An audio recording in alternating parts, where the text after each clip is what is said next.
de estarmos aqui para falarmos da sua palavra. Louvamos a Deus pela vida da nossa liderança, pela confiança. E que o Espírito do Senhor venha falar ao seu coração.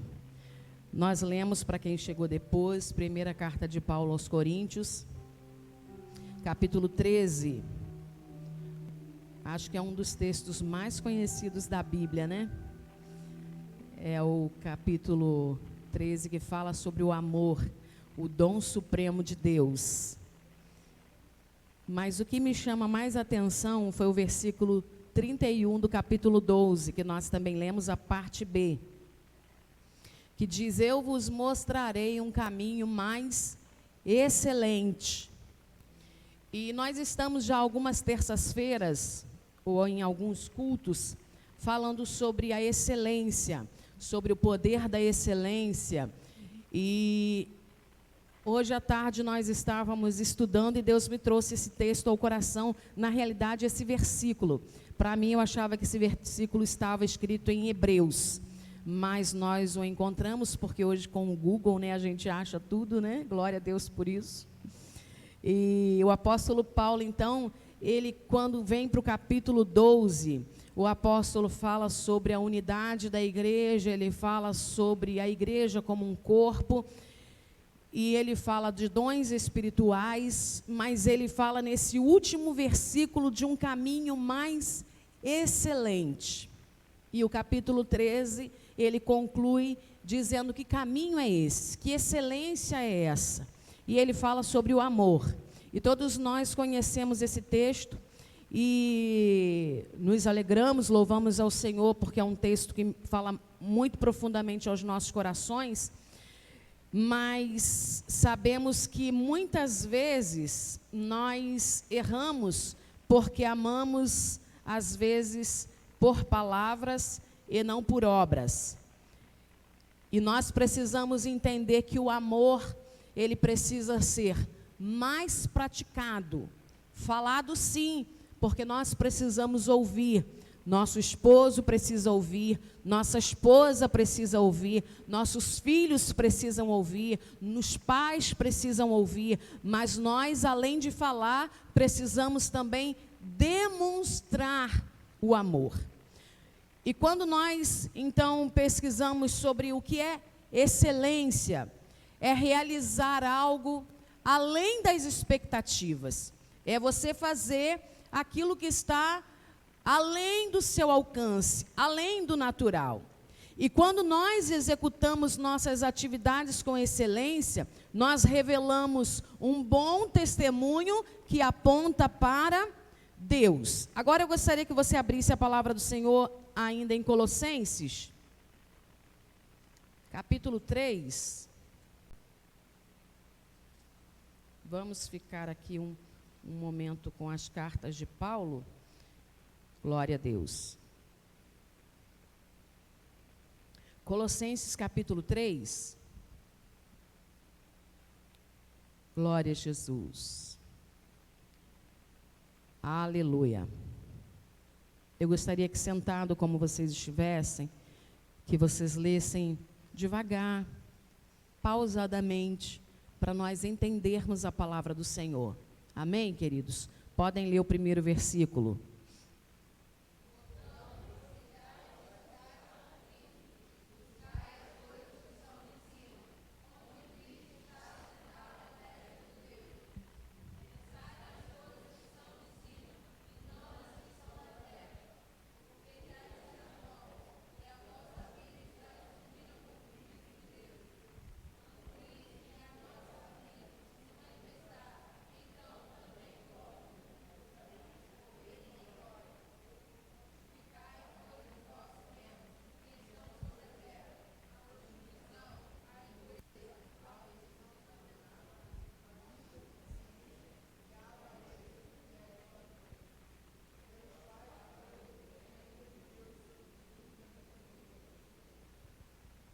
Vamos, meu povo.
Vai, continue.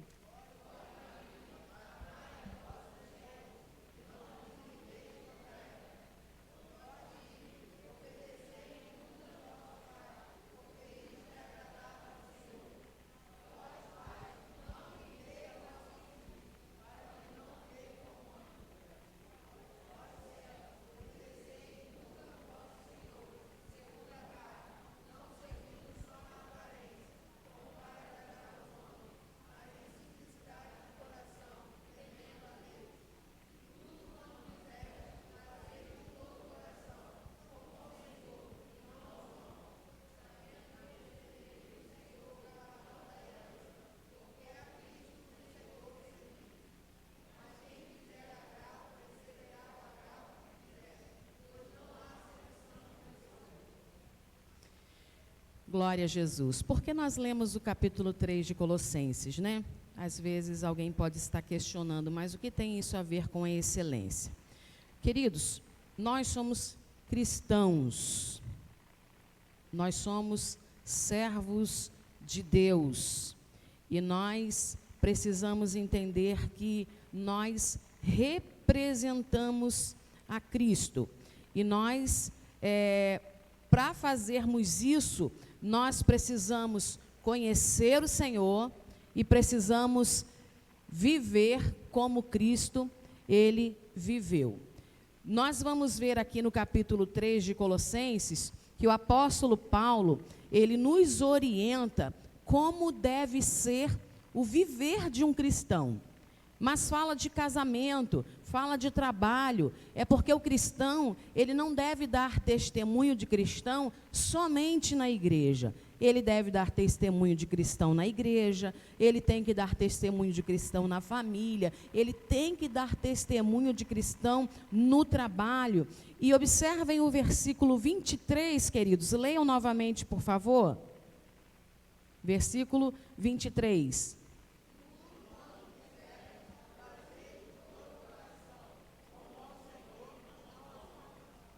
Mais uma vez.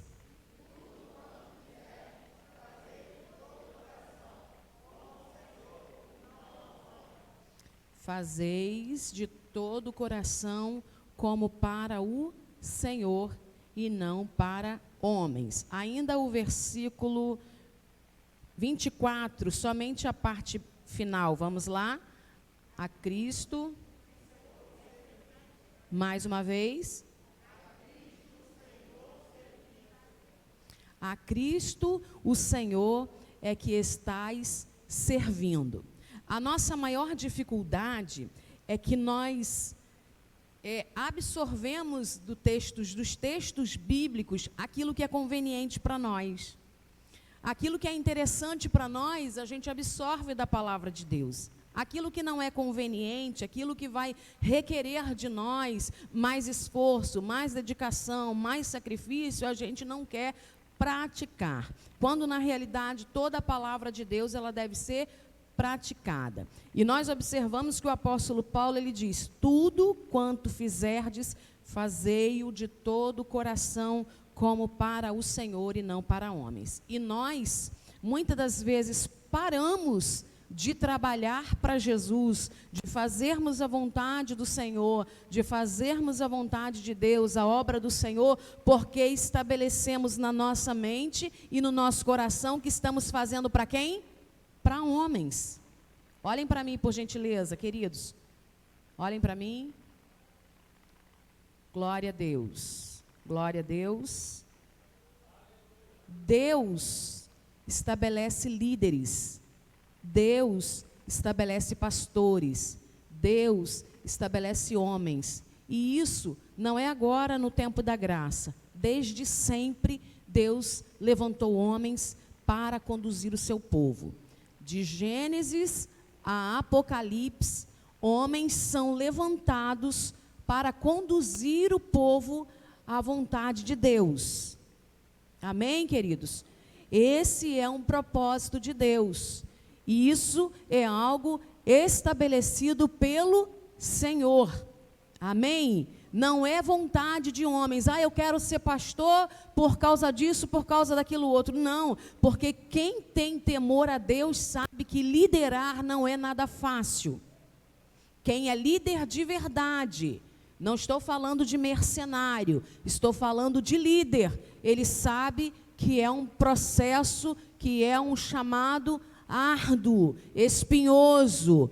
Então, a pessoa na sã consciência, de vontade própria, ele não cederia a esse propósito, mas ele entende que o chamado vem de alguém superior, que foi Deus, que nos chamou e nos convocou para a obra dele. Quando nós olhamos o texto de Timóteo, nós vamos ver o apóstolo Paulo falando a Timóteo que quem o alistou para a guerra não foi ele que se alistou, mas Deus nos alistou para a obra, para a guerra. E nós devemos servir ao Senhor sem embaraços, para servir e agradar aquele que nos alistou. Então o apóstolo Paulo ensina a Timóteo que Timóteo ele foi alistado para a obra de Deus por Deus e não por si próprio. Nós fomos chamados para fazer a obra de Deus. Foi o pastor, o apóstolo Carlos, quem nos chama no gabinete, quem nos orienta, quem nos faz algumas perguntas, quem nos dá a oportunidade. Mas o apóstolo Carlos só faz isso quando o Espírito Santo menciona o seu nome a ele, porque senão isso também não aconteceria. Abram ainda, primeira epístola de João, capítulo 4. Vamos lá no finalzinho, primeira epístola de João, capítulo 4, versículos 10, 19, 20 e 21. Podem ler, versículo 10. Tá aí? Tá aqui, gente, vamos lá. Olhem para cá. Para a gente ganhar tempo, depois você anota aí para você continuar meditando em casa. Vamos? Isso.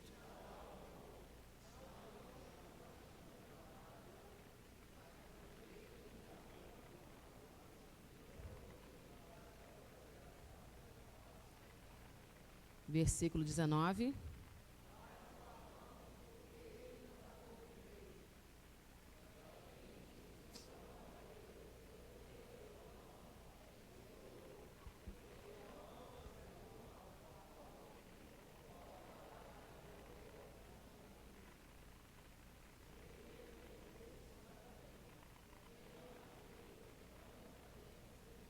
Quem ama a Deus? Evangelho de João, capítulo 14, versículos 15 e 21. Não é do 15 ao 21. 15 e 21. Evangelho de João. Vamos? 21.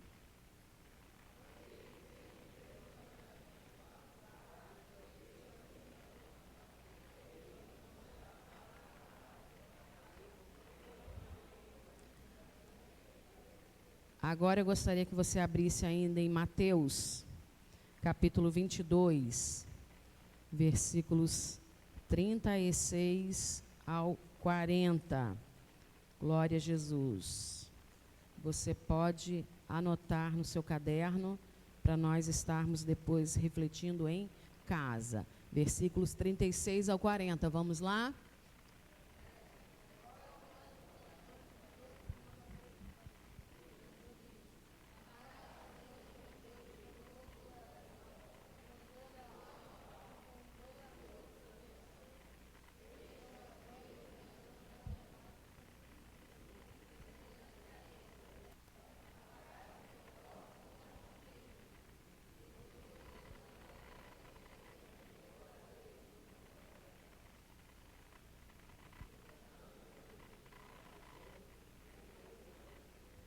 Até o 40. Releiam o 40 de novo, por favor.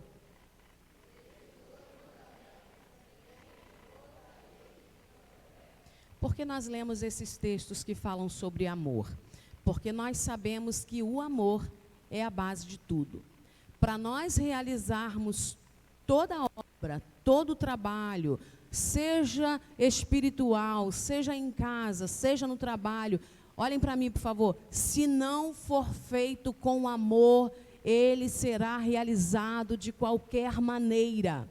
Por que que nós servimos a Deus da maneira como servimos? Porque entendemos que o Senhor, Ele nos amou incondicionalmente e retribuímos a Deus com o nosso trabalho, com a nossa gratidão, aquilo que recebemos do Senhor sem merecermos. Glória a Jesus. E quando nós fazemos isso, amados, quando nós amamos, quando nós entendemos o amor de Deus, que nós devemos servir ao Senhor com amor e que devemos amar ao nosso próximo como a nós mesmos, nós conseguimos realizar a obra do Senhor, ainda que nós sejamos caluniados, injustiçados, ainda que nós venhamos a sofrer, nós conseguimos fazer a obra do Senhor, porque o nosso foco é Cristo, porque o nosso alvo é Cristo. Então nós conseguimos continuar caminhando, porque entendemos que o Senhor nos ama de uma forma incondicional. Incondicional. O amor de Deus por nós, ele é incondicional. Mas você pode dizer assim, mas e se eu pecar, o Senhor vai virar as costas para mim? Não, o Senhor, ele abomina o pecado, mas ele vai continuar amando sempre o pecador. Isso é indiscutível. O amor de Deus pelo homem é indiscutível. O pecado não. Deus nunca amou o pecado e Deus não compactua com o pecado, Deus não compactua com o erro, mas Deus ama o pecador. Então, para nós realizarmos a obra do Senhor, realizarmos a nossa missão na nossa casa, no nosso trabalho, se não tiver amor, queridos, ele será realizado de qualquer maneira. Agora observem uma coisa, como se define o amor de Cristo pela igreja? Quem pode me falar? É uma única palavra. Como se define o amor de Cristo pela igreja e pela humanidade? É um amor o quê? Um amor o quê? Não, não é essa palavra. O amor de Deus é incondicional, mas é uma outra palavra que define o amor de Deus pela humanidade e pela igreja. É um amor?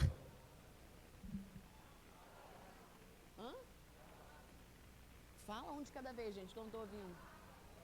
Ágape? Não, não é esse texto que eu quero usar. Olha para mim aqui. O amor de Cristo pela igreja é um amor sacrificial, onde Cristo se sacrificou por amor. O amor de Deus foi tamanho que ele deu o seu filho. O amor de Cristo foi de tamanho que ele se sacrificou pela humanidade. Ele se sacrificou pela igreja. É um amor sacrificial. Amém, queridos? Agora eu estava analisando hoje que o nosso amor por Cristo, ele não é sacrificial. Ele não é. O nosso jovem Felipe aqui, ele mencionou a vida do cristão, quando nós retornamos para Cristo.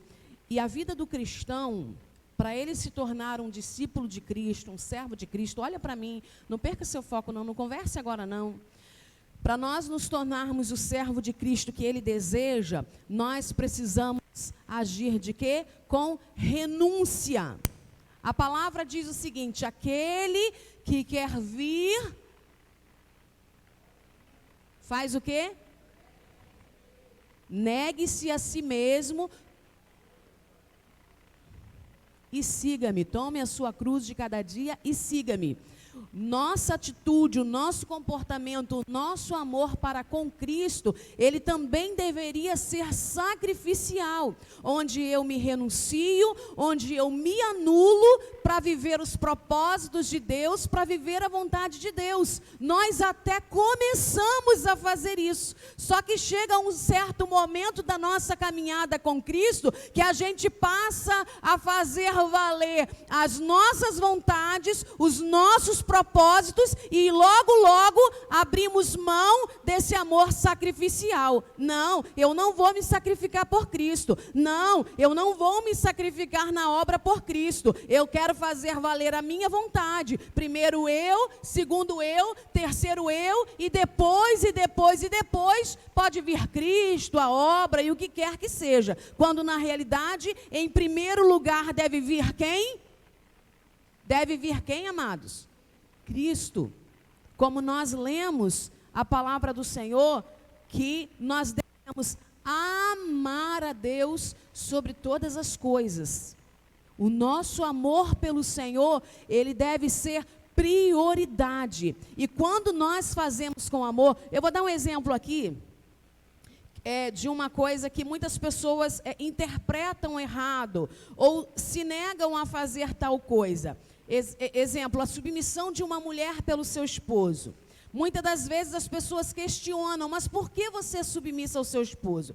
E é uma interpretação errada que nós temos, porque muitos acham que a submissão da esposa para com o marido, ela deve ser capacho do seu marido, quando na realidade a gente precisa interpretar bem a palavra submissão. Submissão é estar debaixo de uma missão. E quando nós nos submetemos à autoridade do nosso marido, eu, por exemplo, eu faço isso com muita tranquilidade, com muita humildade, porque eu amo o meu esposo. E quando há amor, nós fazemos as coisas sem força.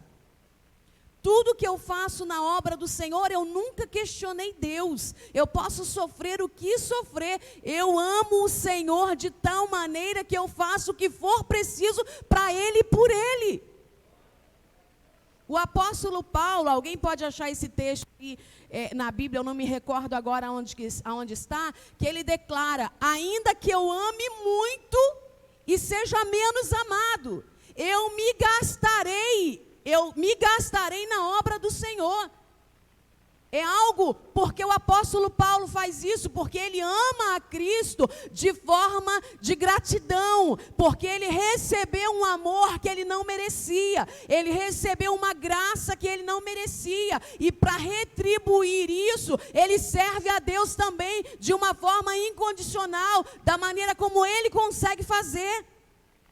Tem um texto em Atos dos Apóstolos, não me recordo agora se no capítulo 21, você pode procurar também para a gente poder ler e conferir, que alguém vai estar reunido com o apóstolo Paulo e chega algum profeta e diz para ele: aquele de quem for este cinto é que vão fazer essa mesma coisa com esse homem, ou melhor, vão pegar o apóstolo Paulo, iriam matar o apóstolo Paulo se ele caso fosse para Jerusalém. Mas o apóstolo Paulo repreende a pessoa que fala aquilo, porque ele diz que se necessário for ele morrer por Cristo, ele morreria.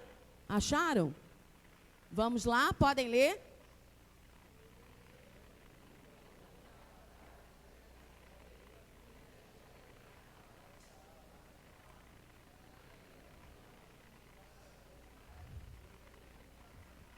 Ele fala o quê? Volta lá no versículo 10.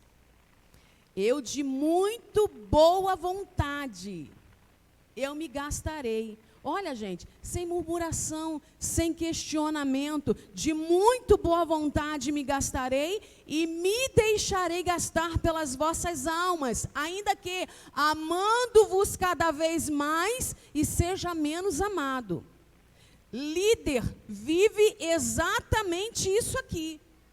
Pastor, ele vive exatamente esse texto. Ele ama a igreja, ele ama a alma, ele é incompreendido, ele muitas das vezes não é amado, muitas das vezes ele é questionado, mas por que ele continua fazendo? Porque ele ama a Deus sobre todas as coisas e ele entende que servir, que pastorear é a vontade de Deus.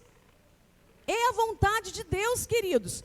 Observem, e depois eu quero que vocês abram em Lucas capítulo 7, mas abram lá em João, Evangelho de João. O que move a excelência é o amor. Se você não tiver amor pelo que você faz, nunca será bem feito. Se você não tiver amor pelo que você faz, você vai fazer com murmuração. Se você não tiver amor pelo que você faz, você vai fazer questionando, você vai fazer murmurando e não vai sair um trabalho de excelência. O segredo para sermos servos de excelência e para realizarmos obras de excelência chama-se amor. Abram João capítulo 21, quantos acharam? Acharam fácil, né? Porque está aqui no Data Show, né? Facinho. Vamos lá, depois disso... Não, peraí, não é o capítulo, versículo 1 não, para a gente não ler tudo. 15, do versículo 15 em diante. Podem ler.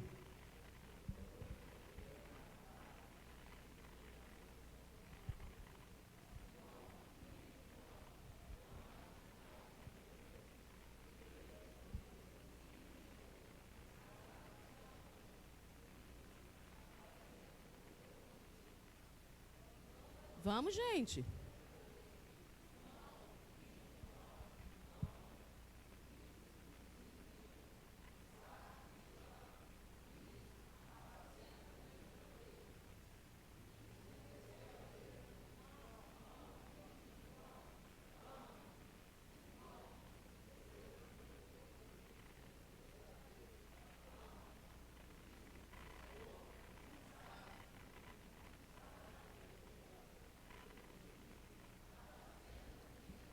Como que Pedro conseguiu apacentar o rebanho de Cristo, amados?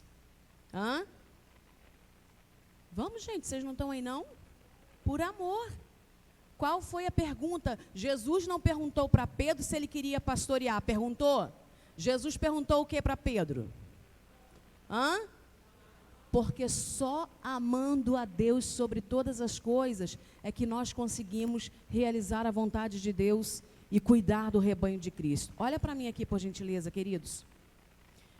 Eu e o meu esposo amamos o que fazemos e cuidamos de almas, pastoreamos com muita alegria no coração, porque nós amamos a Deus e entendemos que tudo que nós fizermos para o Senhor vai continuar sendo nada em vista do que Ele fez por nós.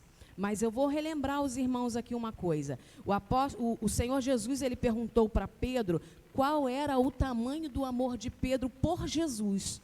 Porque o nosso Senhor sabe que lidar com o ser humano é muito complicado. Jesus, ele sabe que apacentar, que cuidar de rebanho é muito difícil. Olha para mim aqui, quem é pai e mãe aqui, levanta a mão. Quantos aqui tem um filho? Quantos aqui tem 2 filhos? Quantos aqui tem 3 filhos? Não vou perguntar mais não, porque senão misericórdia, né? Vamos parar no 3, porque eu sei que tem gente que tem 4, tem 5, tem 6. Kleber, levanta a mão não, Kleber, deixa quietinho aí. Kleber já está lá com as 2 mãos suspensas. Deixa quieto, abafa o caso. É fácil você pastorear uma pessoa na sua casa? Hã? É fácil você apacentar 2 pessoas na mesma casa? É fácil você apacentar 3 pessoas na mesma casa, que saíram do mesmo ventre, comem a mesma comida, têm a mesma educação. É fácil ou é difícil? Hã? Difícil. Agora vocês imaginem, alguém está aqui em cima, cuidando de quase 400 cabeças, com pensamentos diferentes, temperamentos diferentes, personalidades diferentes, sendo que o objetivo do líder é um só, é fazer a vontade de Deus e conduzir o rebanho a Cristo. Mas Jesus perguntou para Pedro o tamanho do amor dele, porque Jesus sabia que pastor, que líder, ele sofre ingratidão, ele sofre murmuração. Olha para mim aqui, queridos. Eu vou dizer uma coisa para vocês. Às vezes as pessoas reclamam que o pastor tira 15 dias de férias ou 30 dias de férias. Eu vou dizer uma coisa para você, ele teria que tirar férias era todo mês. Nem que seja de uma semana. Porque você está pensando que uma semana de férias, 15 dias de férias, compensa o que a gente trabalha com a igreja o ano inteiro? Hã? Com uma semana que você já está de volta na frente da obra, o negócio já está... Pastor tinha que tirar férias pelo menos de uma semana todo mês. O crente reclama que o pastor, ele vive uma vida estabilizada financeiramente ou uma vida mais ou menos, mas ele tinha que ganhar, era muito melhor do que ganha, porque para lidar com ingratidão, com desobediência, com rebeldia, com abuso, com falta de respeito, coisa que a gente que é pai e mãe não tolera, o pastor tem que suportar. O pastor tem que ganhar muito bem, tem que se alimentar muito bem, tem que se vestir muito bem, tem que andar com o melhor carro sim, porque o que ele faz, às vezes a gente não suporta do próprio filho. E o pastor suporta de ovelha rebelde.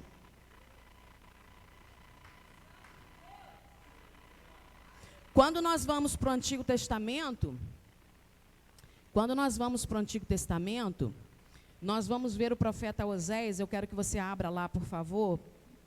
Nós vamos com calma dentro do nosso limite para nós trazermos aquilo que o Espírito Santo de Deus ministrou ao nosso coração. Inclusive isso não estava. O Espírito Santo de Deus vai trazendo ao nosso coração por revelação. Mas abram em Oséias, o profeta menor que fica depois de Daniel. Oséias capítulo 4. Versículo 6 é um texto conhecido de muitos, ou da maioria. Mesmo que esteja aqui no Data Show, manuseie a sua Bíblia, para você conhecer a Bíblia, conhecer onde ficam os profetas menores, conhecer quais são os livros do Novo Testamento, quais são dos Antigo Testamento. Amém, queridos? Vamos ler. O meu povo...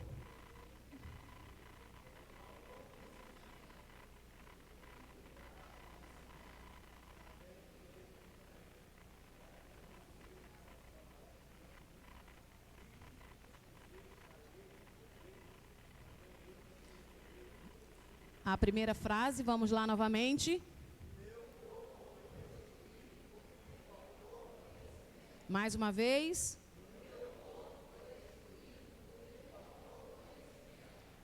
Olha para mim. Você sabe por que muitas das vezes nós somos rebeldes dentro da igreja com a nossa liderança?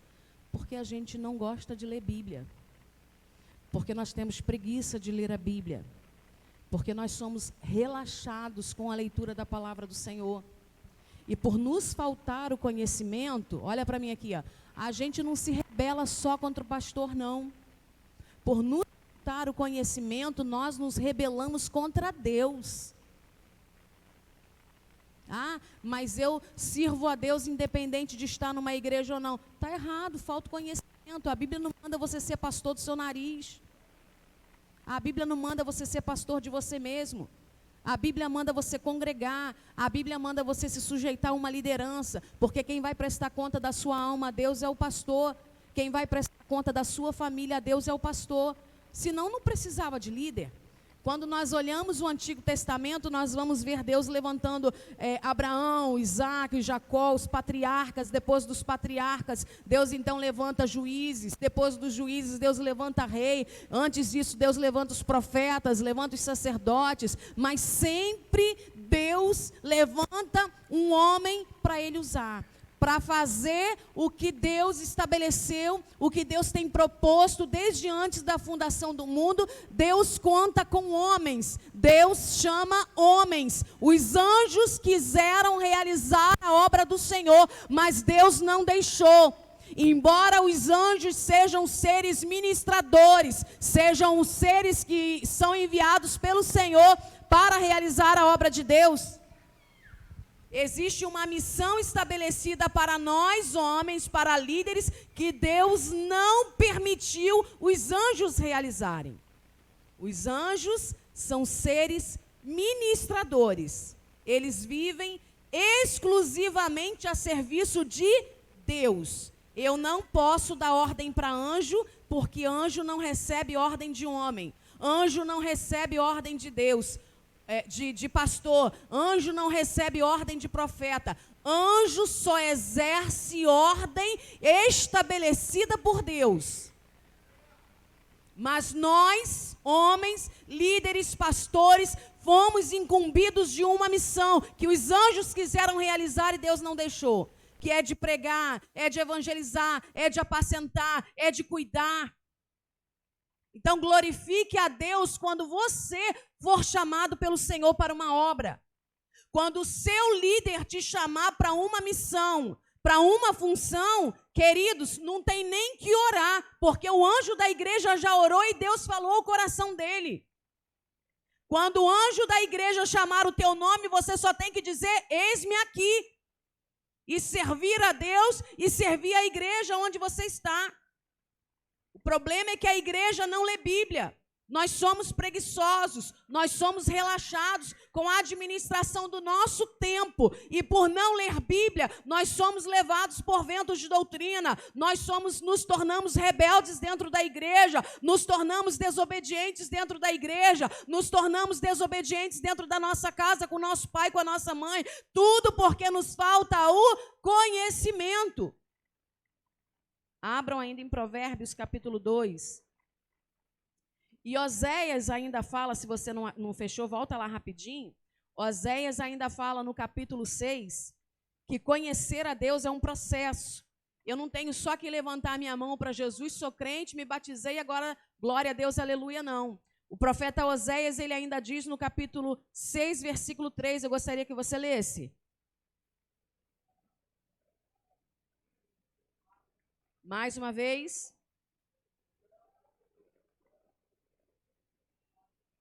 Conheçamos e prossigamos. É um processo que nós só vamos parar de buscar a Deus, de conhecer Deus através da sua palavra, quando nós formos arrebatados daqui para a glória. Mas enquanto estivermos aqui, leia a palavra do Senhor, leia uma, leia duas, leia 100 vezes, leia 1000 vezes. Enquanto você tiver vida, leia a palavra do Senhor, medite na palavra do Senhor. Nós só vamos conhecer Deus através da sua biografia. Nós só vamos conhecer Jesus através da sua biografia. E a sua biografia é a palavra de Deus, queridos.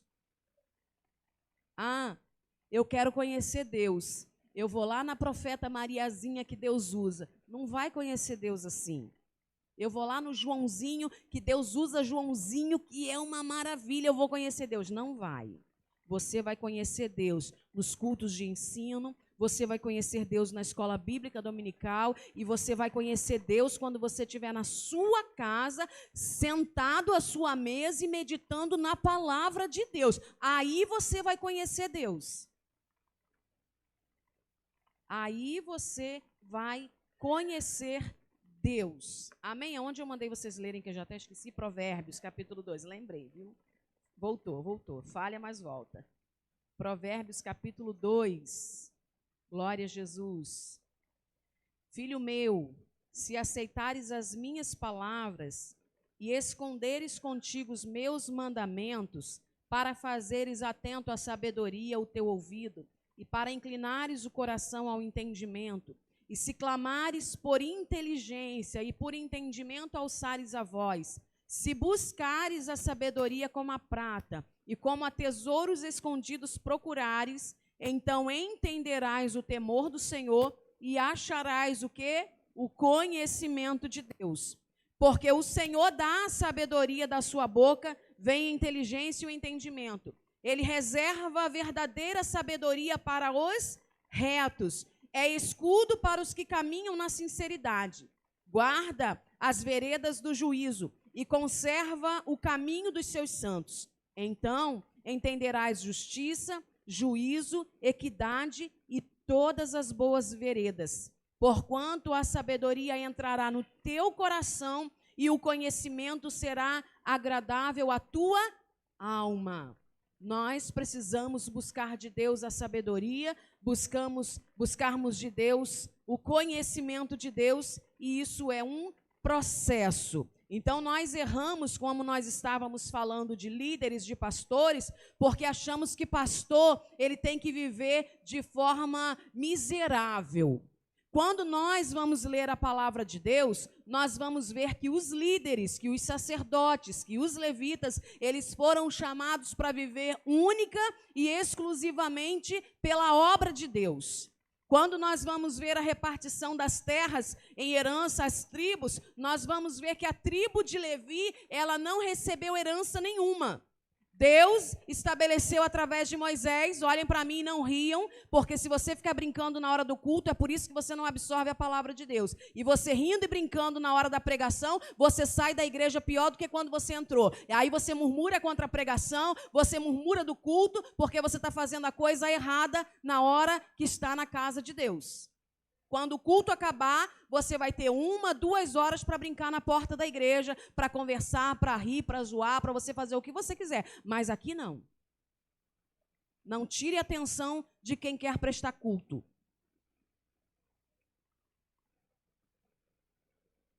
Nós vamos ver Deus através de Moisés, através de Josué, quando chega o cumprimento das promessas de Deus, então repartir a herança. Nós vamos ver que Deus, através de Josué, diz que a tribo de Levi, ela não receberia nenhuma terra em herança, mas eles viveriam pelas terras dos seus irmãos, das outras tribos que receberam a herança. E a tribo de Levi, que sairiam os sacerdotes e sairiam os levitas para cuidarem da casa do Senhor, do templo, do tabernáculo, da tenda, eles viveriam do que entrasse no templo. As ofertas seriam para a manutenção da casa de Deus, mas os dízimos seriam para sacerdotes e seriam para os levitas. Quando nós ouvimos pessoas dizer, mas isso era no tempo da lei, hoje o pastor tem que trabalhar. Não, o pastor não tem que trabalhar. O pastor que é pastor chamado por Deus, ele vive do altar. Quando nós vamos ver o apóstolo Paulo mencionando em uma das cartas à igreja de Corinto, se eu não estiver enganado, ele vai continuar dizendo que o líder, ele deve comer daquilo que entra no altar. Ele deve viver em função do altar. O apóstolo Paulo, ele fala, eu trabalho porque eu não quero ser pesado ao meu irmão, mas o líder chamado por Deus, ele deve viver tanto no tempo da lei, quanto no tempo da graça, única e exclusivamente do que entra no altar.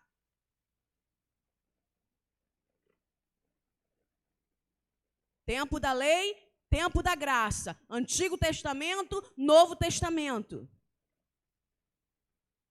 Nós questionamos, nós murmuramos, porque queremos viver do que ouvimos e não do que lemos. E aí, nós erramos por não conhecer as Escrituras e o poder de Deus. Nós erramos porque preferimos ouvir conversa fiada de crente falido e de crente que não tem vida com Deus e não tem leitura da palavra, do que a gente sentar e estudar. Crente falido diz que no tempo da graça não tem que se dar mais dízimo. Crente falido diz que dízimo é coisa do Antigo Testamento, mas crente que conhece a palavra, ele entende que Jesus disse para os religiosos da sua época que eles não deveriam deixar de amar, de cuidar dos órfãos e das viúvas, mas que deveriam continuar entregando os dízimos e as ofertas na casa do tesouro, mas não abrir mão também do amor. Porque hoje a moda é dizer que dízimo é do Antigo Testamento. Irmão, vai ler Bíblia. Aí eu falo que a Bíblia só é interessante para nós no que é conveniente para nós. Só o que eu quero da Bíblia, eu fico com ela. O que eu não quero da Bíblia, eu abro mão dela. Então rasga as folhas da Bíblia e fica só com o que interessa para você. Não vai ser melhor assim? Rasga o Antigo Testamento, rasga umas folhas do Novo Testamento e fica só com o que interessa para você. Para que você vai ficar com a Bíblia toda? Se você só vai fazer uso do que é conveniente para você. Jesus não prega conveniência. Jesus prega mudança de vida.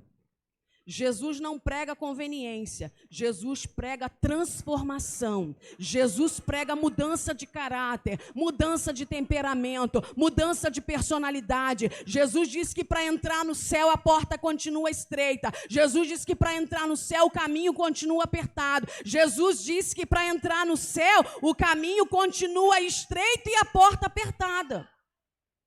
Só que é conveniente para mim dizer que o Antigo Testamento, ele não serve mais para nós. É conveniente.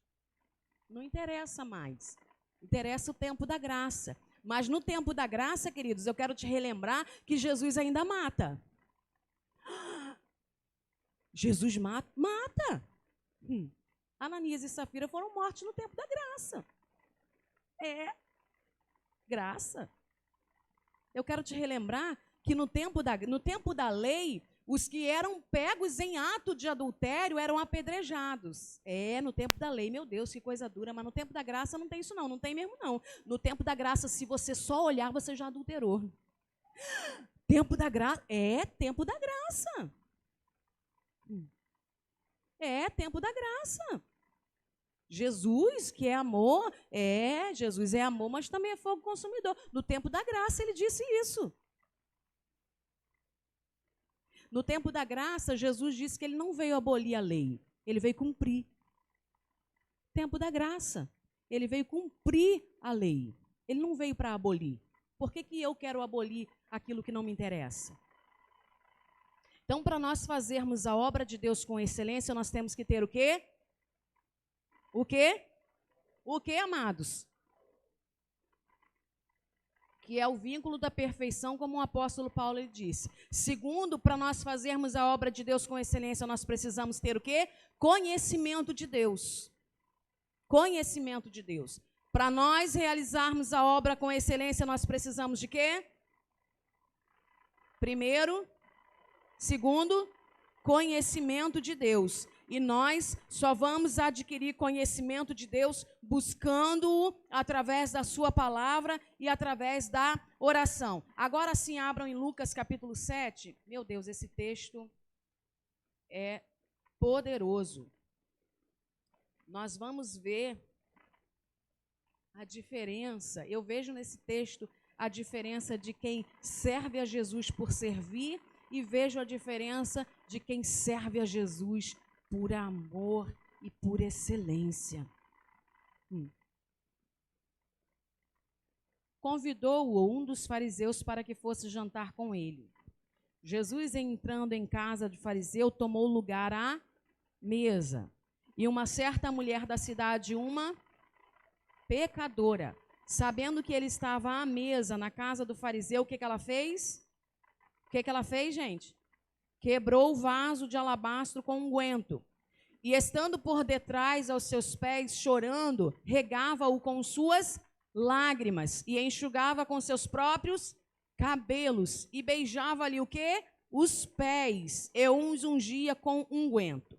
Ao ver isso, o fariseu que o convidara disse consigo mesmo: se este fora profeta, bem saberia quem e qual é a mulher que lhe tocou, porque é pecadora. Dirigiu-se, olha os críticos de plantão, né? Como disse o apóstolo Carlos no domingo, né? Os críticos de plantão.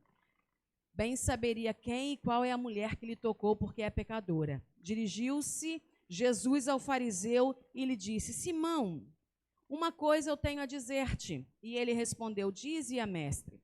Certo credor tinha 2 devedores, um lhe devia 500 denários e o outro 50. Não tendo nenhum dos dois com que pagar, perdoou-lhe a ambos. Qual deles, portanto, o amará mais? Respondeu-lhe Simão: suponho que aquele quem mais perdoou. E replicou-lhe: julgaste bem, porque eu entrei na tua casa. Replicaste bem. E voltando-se para a mulher, disse a Simão: vês esta mulher? Eu entrei na tua casa e você não me deu água para os pés. Esta, porém, regou os meus pés com suas lágrimas e os enxugou com seus cabelos. Você não me deu um beijo no rosto.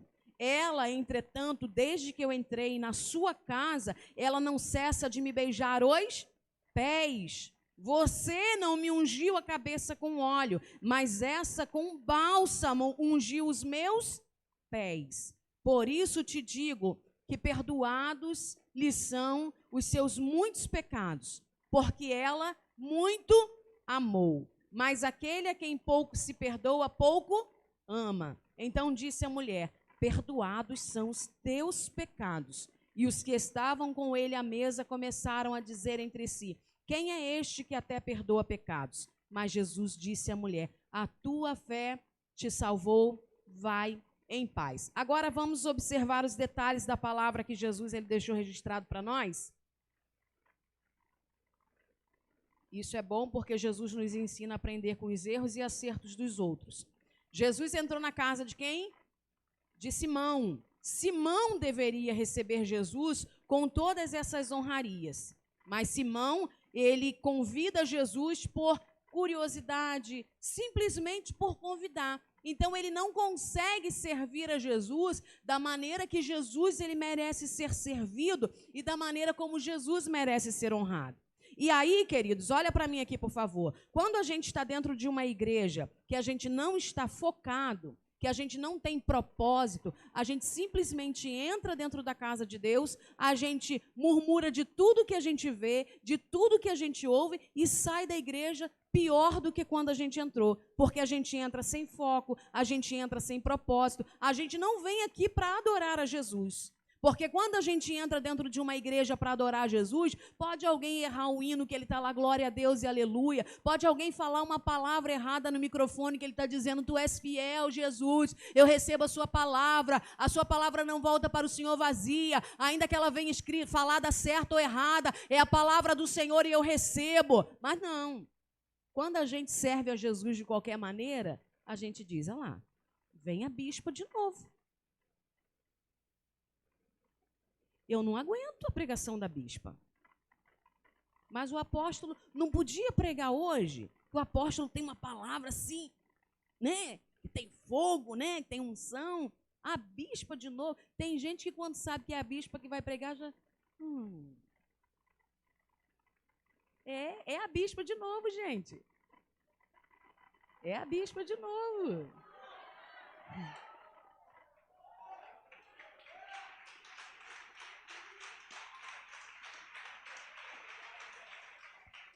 A alegria é minha, mas a glória é dele, é toda dele. Então, quando a gente entra na casa de Deus sem foco, é isso que acontece. A gente consegue se incomodar com as crianças que andam, que brincam, que pulam, mas quando você está na casa de Deus, as crianças plantam bananeira e você não está nem vendo.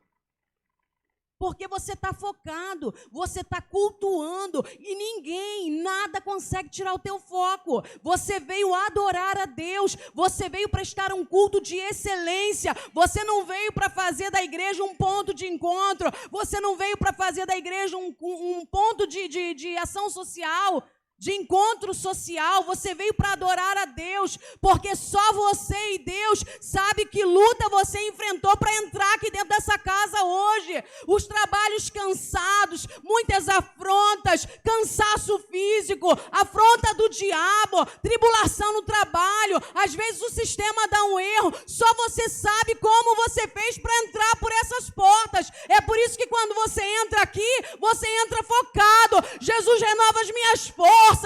Jesus me dá um combustível para continuar o dia de amanhã. Jesus me renova. Jesus, eu te adoro. Jesus, tu és fiel. Eu sei que eu só consegui chegar aqui porque o Senhor me sustentou. Tu és o meu combustível. Tu és a minha força. Tu és a minha alegria.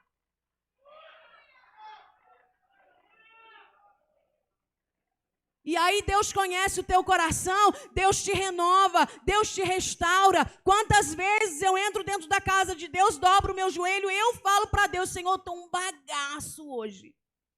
E aí eu falo, Jesus, eu estou um caquinho hoje, Senhor. Por favor, Deus, renova as minhas forças físicas, Senhor, porque hoje eu estou um caco. E aí eu começo a orar, eu falo, glória a Deus, aleluia, adoro ao Senhor, eu oro pelo que tem que orar. E quando eu levanto do joelho, eu nem lembro que eu estava mais cansada. E quando acaba o culto, eu falo, Jesus, o Senhor é fiel, porque o Senhor renova. Mas para isso a gente tem que entrar focado e prestar um culto de excelência e servir a Deus com excelência.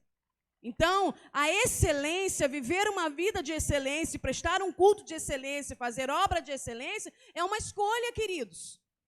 A pregação está sendo feita, o ensinamento está sendo liberado. Agora eu escolho de que maneira eu quero viver.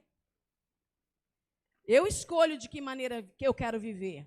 Embora aquela mulher não tivesse sido convidada, ela entendeu, ela sabia quem era Jesus. Jesus não é uma pessoa qualquer, não. Jesus não é um cacho de banana podre que está vendendo na feira R$1, ou o racho da banana. Não, Jesus não é um cacho de banana podre vendendo na feira por R$1, não, irmãos.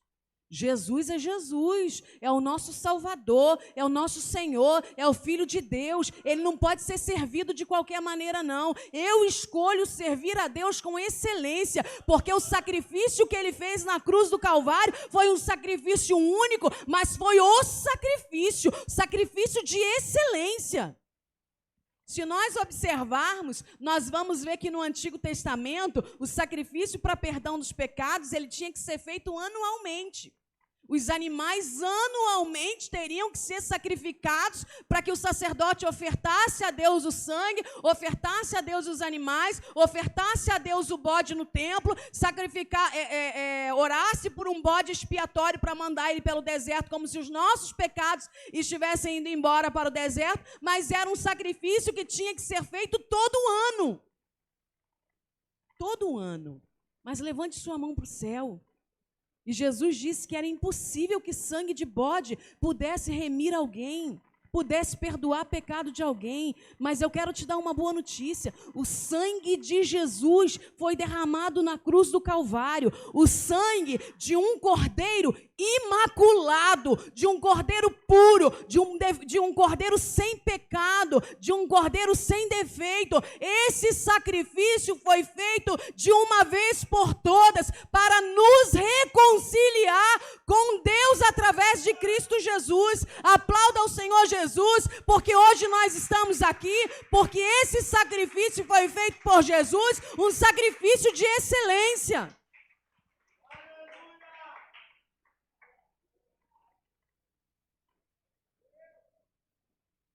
Agora, por ser um sacrifício de excelência, queridos, não vamos achando que foi um sacrifício sem dor, não, porque foi um sacrifício de muita dor. Um sacrifício de muita humilhação. As mortes de crucificação eram para os piores marginais da época.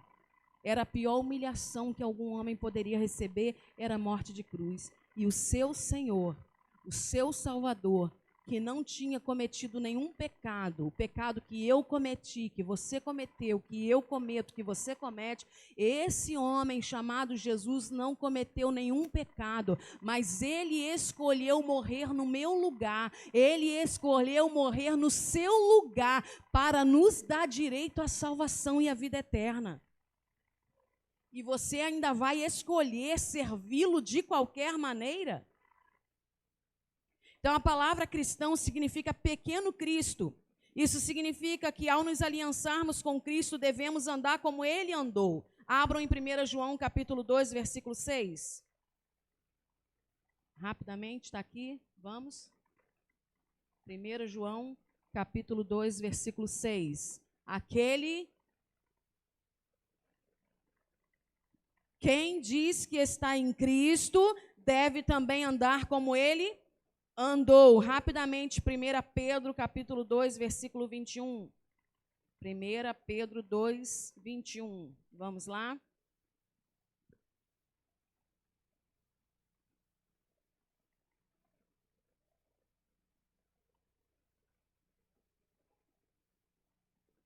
Então, servir a Deus com excelência é uma escolha. Agora, se nós escolhemos ser cristãos e decidimos seguir a Cristo, nós devemos andar como Ele andou e devemos seguir as pisadas de Cristo. Por que o apóstolo Paulo, depois vocês leiam ainda em Evangelho de João, capítulo 15, versículo 4, anote para você continuar lendo na sua casa. Por que o apóstolo Paulo, ele diz na carta aos Colossenses, sobre todos aqueles versículos que nós lemos? Porque a excelência, olha para mim, a excelência não é um padrão terreno. A excelência é um padrão dos céus. E nós que não somos deste mundo, mas somos cidadãos dos céus, nós devemos viver de acordo com as normas e diretrizes estabelecidas pelo céu, por Deus, por Jesus Cristo, através da sua palavra. Só que muitas das vezes nós queremos servir a Deus de qualquer maneira. Quantos aqui lembram do Ayrton Senna? Levantem as mãos. Muito conhecido. Ele corria pela Fórmula 1. Um homem muito conhecido. Mas a história conta, olha para mim, por favor. A história conta que antes dele concorrer a essas corridas, um dia antes da corrida, ele percorria todo o trajetório a pé. Imagina, Toda aquela pista que ele andava de carro, um dia antes, ele andava todo o trajeto a pé, para ele conhecer a pista e saber o que ele iria fazer no dia de estar ali correndo de carro. E todos nós sabemos que Ayrton Senna, ele conseguiu ser tricampeão mundial de Fórmula 1. Não foi campeão nacional, foi tricampeão mundial. Ele morreu precocemente, jovem, ainda tinha uma longa estrada pela frente, mas ele alcançou 3 títulos mundiais. E olha uma frase que ele deixou registrada que diz: no que diz respeito ao empenho, ao compromisso, ao esforço, à dedicação, não existe meio termo. Ou você faz uma coisa bem feita, ou você não faz.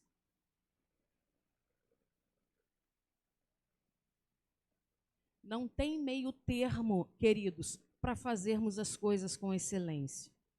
Ou nós fazemos, ou não fazemos. Isso foi a frase de um homem, e você conheceu Ayrton Senna, você conheceu a história dele, e você viu aonde ele chegou. Porque houve empenho, houve compromisso, houve esforço, houve dedicação, e não houve conversa fiada. Que muitos de nós contamos história e conversa fiada para a nossa liderança. Por que você não tem compromisso? Ah, porque minha mãe morreu. A mãe nem morreu, ele diz que a mãe morreu. Tem gente que ainda vai matar a mãe e o pai ainda de tanto contar história fiada, conversa fiada.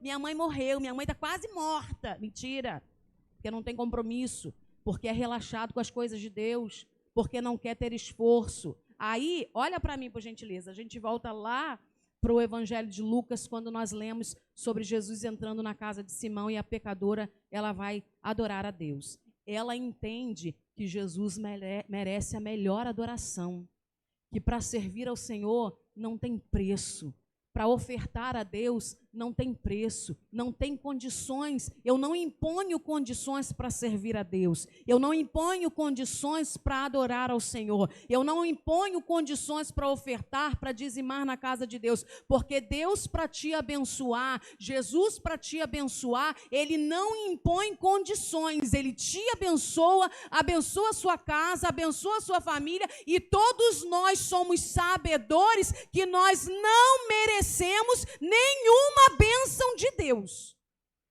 nem a da salvação e nenhuma das que recebemos. Nós não somos merecedores, mas assim mesmo nós somos agraciados com a bênção da salvação, com a bênção da saúde, com a bênção da prosperidade, com a bênção da comunhão, com a bênção da reconciliação. E se você recebe tudo isso de Deus, eu já estaria com as minhas mãos no alto, adorando a Ele, porque Ele viu que eu não merecia, mas que eu precisava de tudo isso.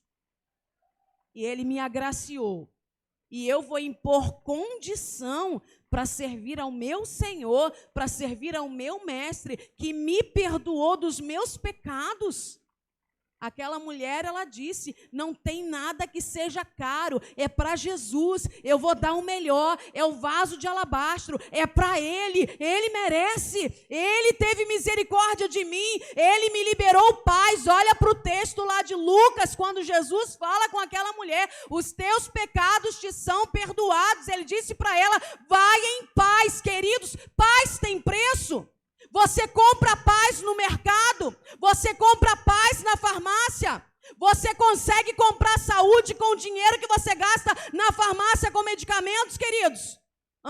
Você compra comida, você compra remédio, mas paz você não compra, saúde você não compra, felicidade você não compra, salvação você não compra, e você quer pôr condição, quer colocar preço para servir a Jesus? Quer colocar limite para servir ao Senhor? Quer servir ao Senhor de qualquer maneira? Há poder no nome de Jesus. Nós precisamos nascer de novo. Precisamos nascer de novo, queridos. Precisamos ter um encontro real com Jesus de novo.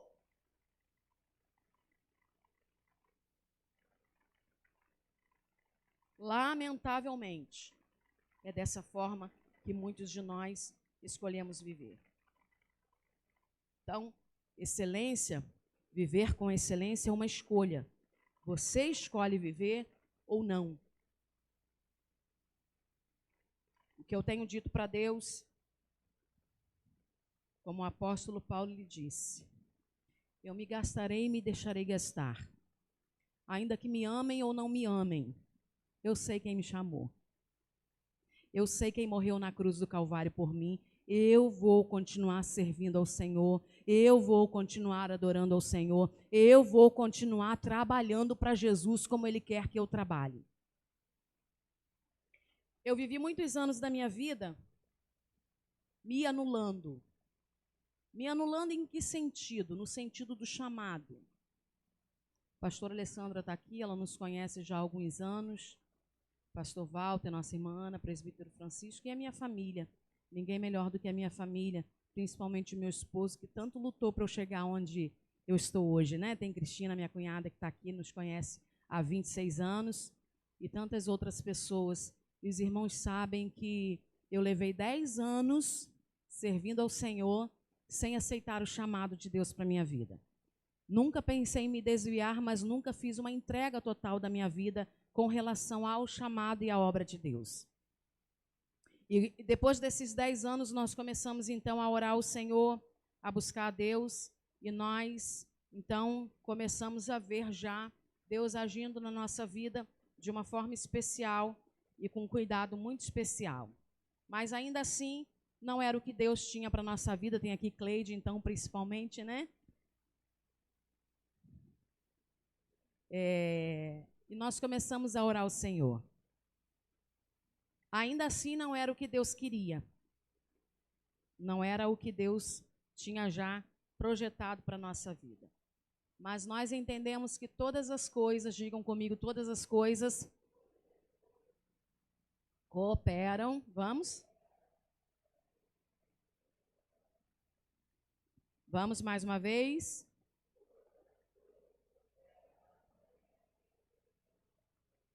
E eu entendi que era o tempo de Deus. Do ano passado para cá, o Espírito Santo ministrou ao meu coração, é o tempo. É o tempo. E eu entendi. Eu entendi que era o tempo de Deus para a minha vida.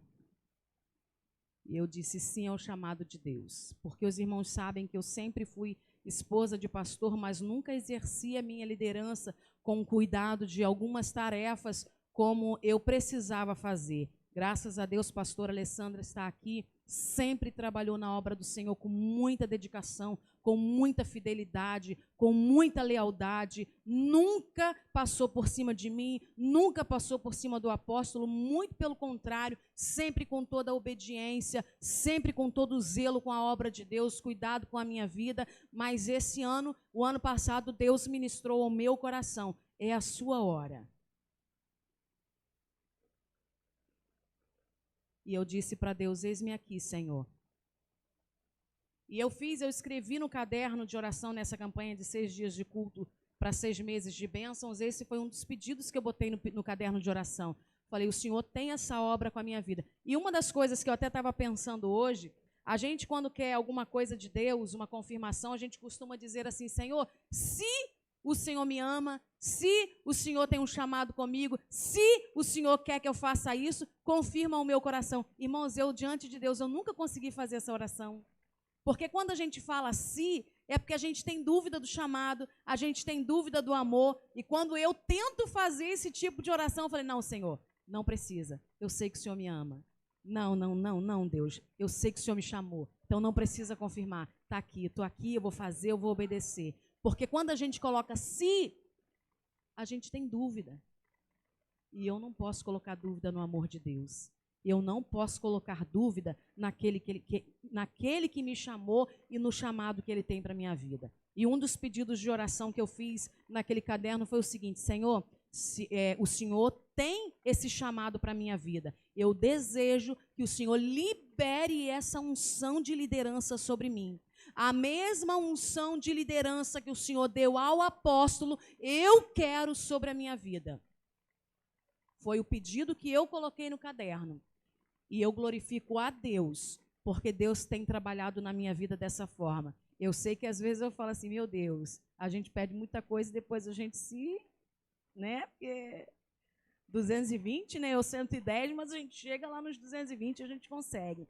Então, queridos, o meu compromisso primeiramente é com Deus. Eu tenho compromisso com a igreja. E a igreja é de Cristo.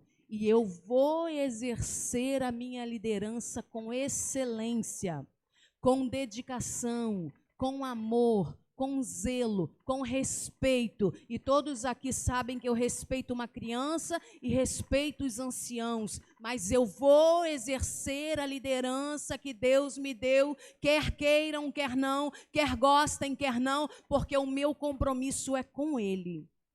Porque o sacrifício que Ele fez na cruz do Calvário, eu não posso fazer a obra dele relaxadamente, porque o sacrifício dele, porque o sofrimento dele foi para me salvar e para que eu declarasse o meu amor por ele, fazendo a obra do Senhor.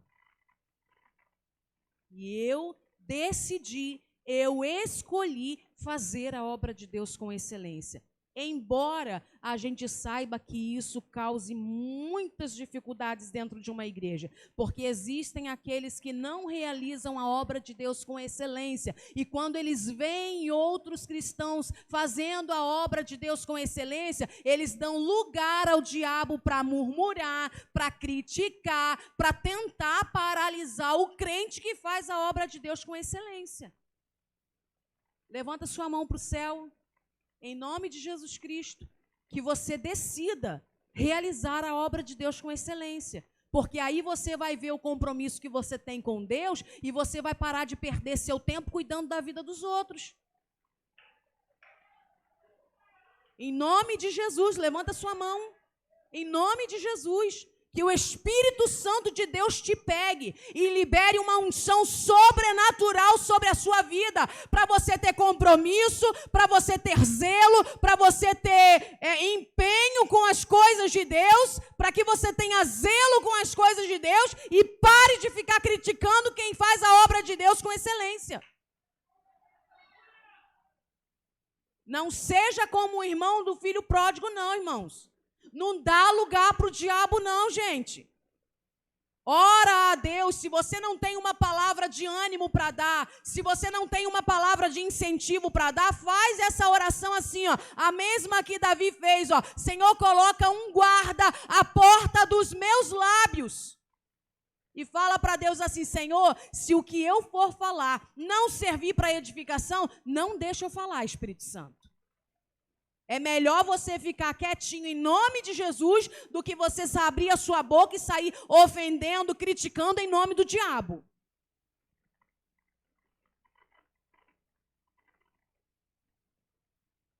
Então, quando nós lemos Colossenses capítulo 3, nós vamos ver que como representantes de Cristo, nós devemos representá-lo na igreja, no lar, no trabalho, nos estudos. Onde nós estivermos, nós temos que representar a Cristo no nome de Jesus. Para nós concluirmos, a excelência começa aqui, ó. Olha para mim, a excelência começa aqui.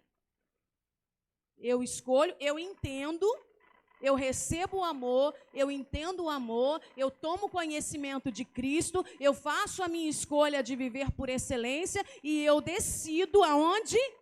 Aqui. Tudo começa aqui. Abram lá em Filipenses capítulo 4.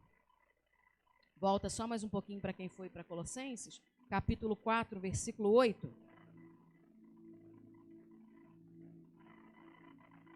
Finalmente, irmãos, tudo que é verdadeiro, tudo que é respeitável, tudo que é justo, tudo que é puro, tudo que é amável, tudo que é de boa fama, se há alguma virtude, se há algum louvor existente, seja isso que ocupe o quê? A sua mente. Seja isso que ocupe a sua mente.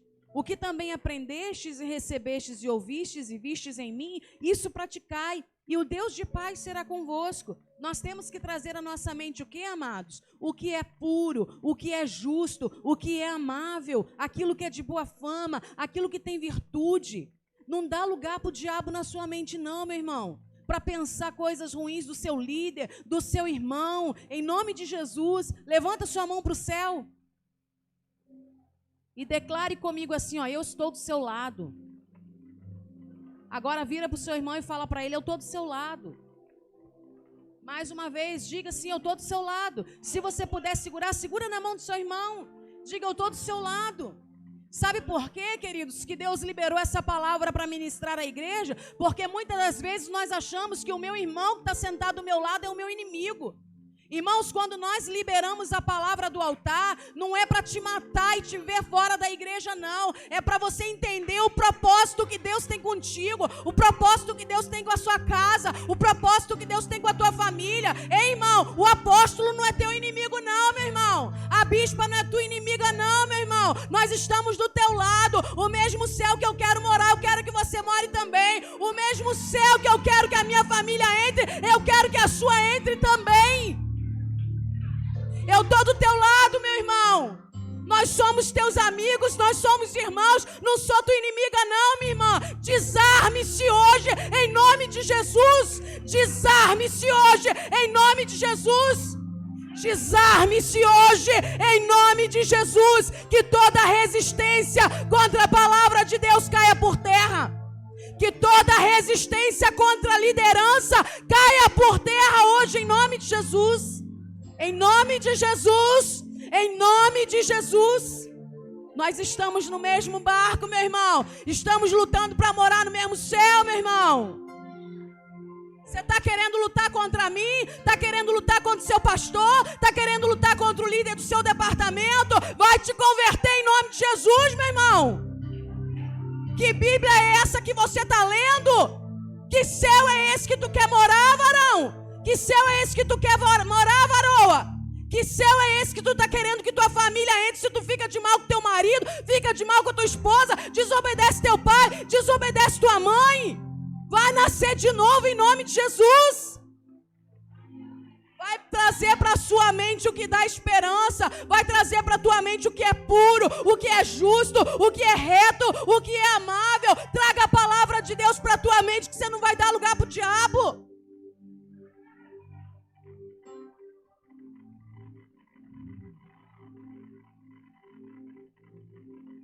A excelência é um padrão dos céus. E eu quero te relembrar que você não é um cidadão terreno.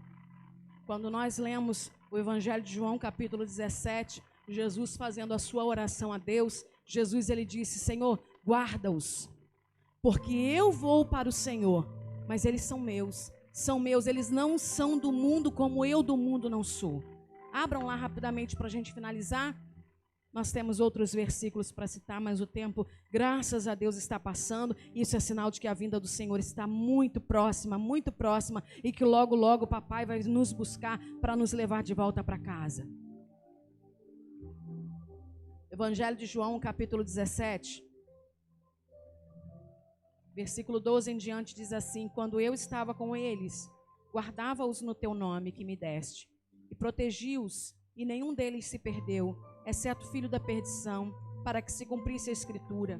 Mas agora vou para junto de ti, e isto falo no mundo, para que eles tenham o meu gozo completo em si mesmos.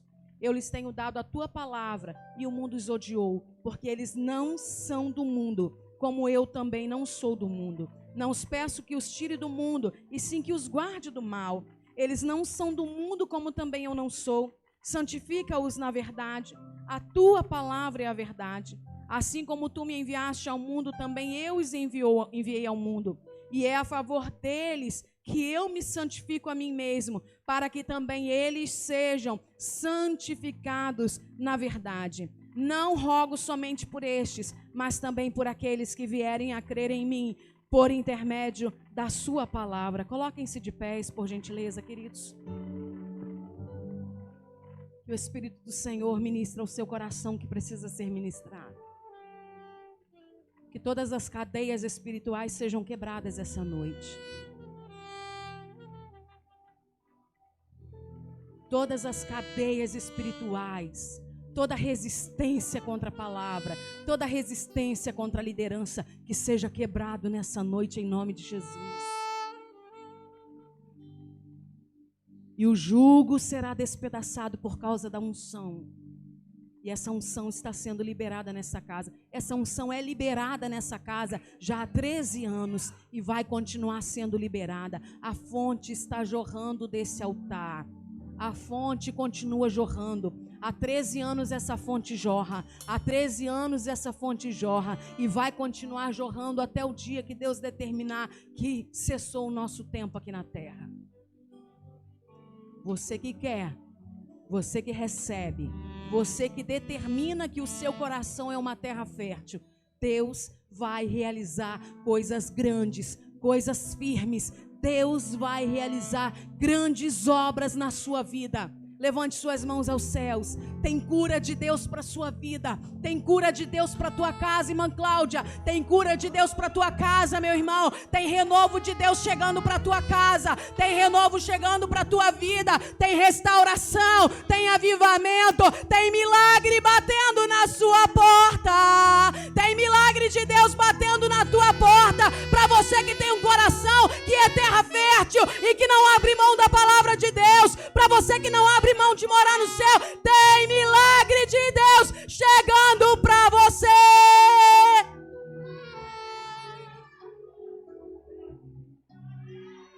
Tem honra de Deus chegando para vidas aqui nesse lugar essa noite.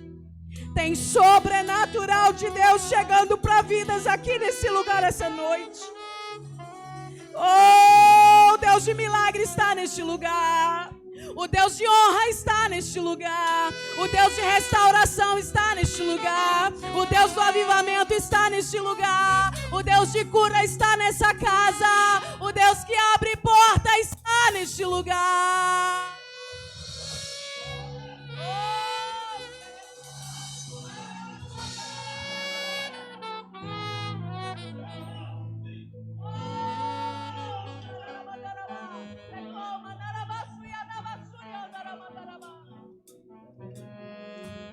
Desarme-se, meu irmão. Desarme-se, minha irmã. Abre seu coração para Deus. Deixa toda resistência cair por terra hoje em nome de Jesus e seja abençoado. Seja abençoada em nome de Jesus. Em nome de Jesus. Tem milagre de Deus aqui neste lugar. Aleluia. Aleluia. Aleluia. Oh, Deus vivo, Deus lindo, Deus poderoso, Deus de excelência, Deus de milagre, Deus de sobrenatural. Nós escolhemos te servir com excelência, Senhor. Nós escolhemos te servir com excelência, Senhor. Nós escolhemos servir ao Senhor com o nosso melhor, Pai querido, com o melhor que o Senhor tem nos dado, porque tudo é para o Senhor, é para a tua honra, é para a tua glória, é para o teu louvor, é para a tua adoração. O milagre que o Senhor está realizando nessa noite é para a glória do nome de Jesus. A cura que o Senhor está liberando é para a glória do nome de Jesus. O renovo, a restauração, a porta aberta é para a glória do teu nome, Jesus.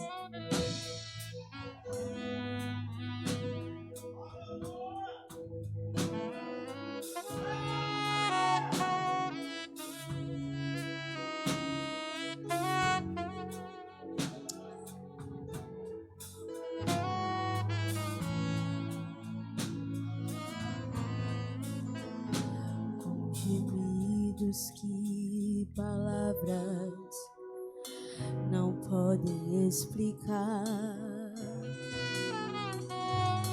Ele leva ao Pai as minhas intercessões. Se quebrante na presença de Pai.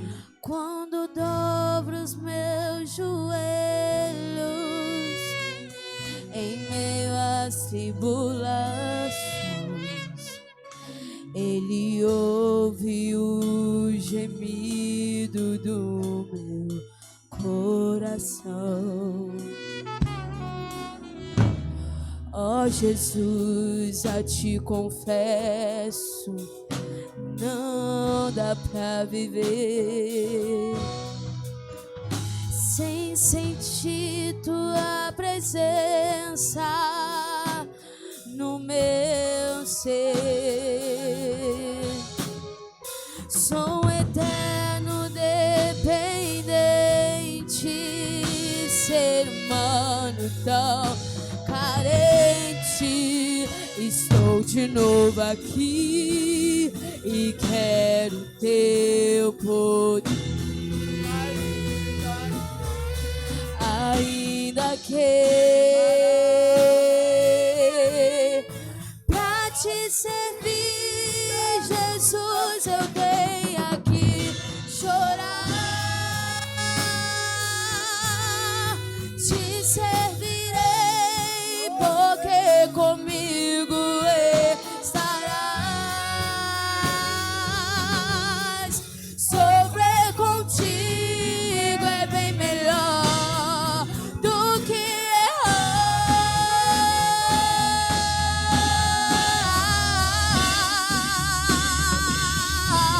Perdoa-me, porque às vezes não consigo nem falar. Logo as